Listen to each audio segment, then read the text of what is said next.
The people of Mozambique are said to live in one of the most beautiful countries in the world.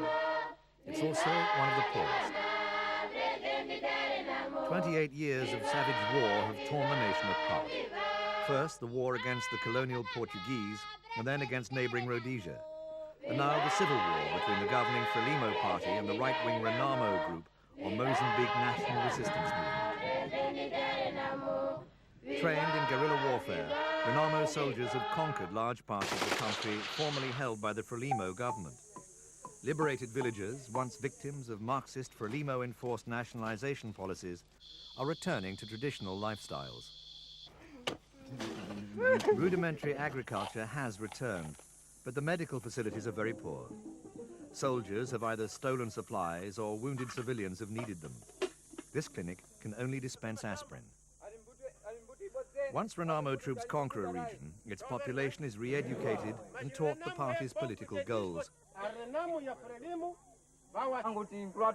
Renamo says it wants a free election, a multi-party democracy, and an end to communism. It also promises to restore freedom of religion.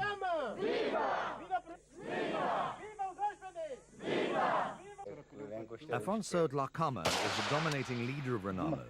Some compare him to Pol Pot, accusing his troops of cutting off noses and ears to terrorize Mozambicans into accepting his authority. I can say that in terms of war, I can admit that sometimes when our soldier go attack Frelimo, sometimes one civilian can kill it, but not direct from Renamo. Can say that it is one people that is in the media where Frelimo fire and Renamo fire. One or two people can die. But what Renamo cannot do is to planning to send our soldier to killing civilians. Also, if sometimes one soldier of Renamo can abuse population, immediate we punishing, because we are supporting, we must respect human rights, must respect our fathers, people of Mozambique. Reports of mutilations are commonplace. In tribal Mozambique, soldiers fighting for both Renamo and Frelimo are blamed for wounding hundreds of thousands of innocent civilians. John Muloseni says that Frelimo soldiers hacked off his hand with a machete after accusing him of supporting their hated enemy. Then the Frelimo authorities had found out that I have some children in the Renamo army, and then they suspected me of being a Renamo assistant. And then they got me and cut off my arm. In the middle of the war, it's difficult to decide who's telling the truth about the massacres.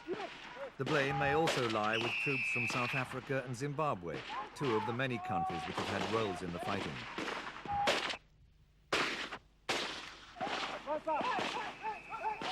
The problems of Mozambique aren't publicized like the Gulf War. Much of the devastation caused by the Southern African nation's politics remain a mystery. But the people don't have much choice. To them, war is part of their everyday life.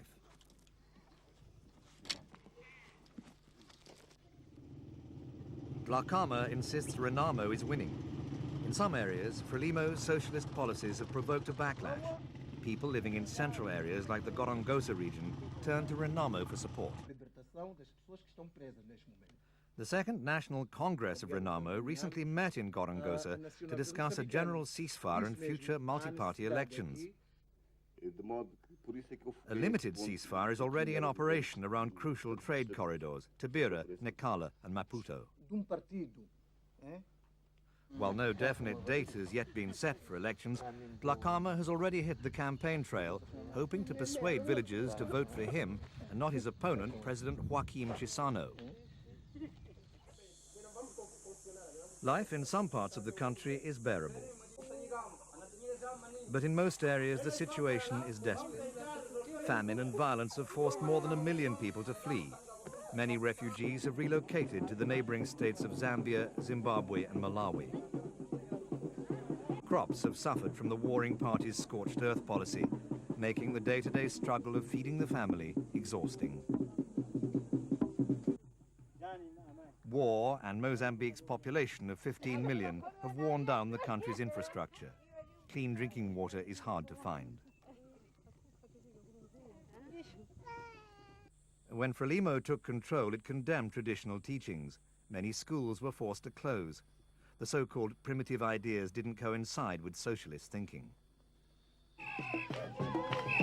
In recent years, however, the government has been taking a more liberal attitude towards traditional beliefs.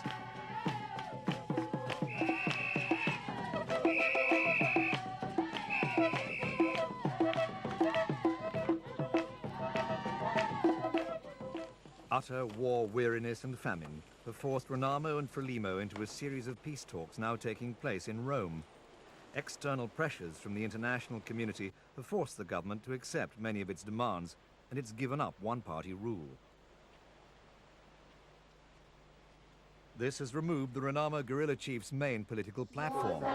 Observers say President Chissano is likely to win the election. But while the politicians haggle in Rome, the fighting goes on. Even if the war were to end tomorrow, the shattered nation would still need a massive program of economic reconstruction. Renamo,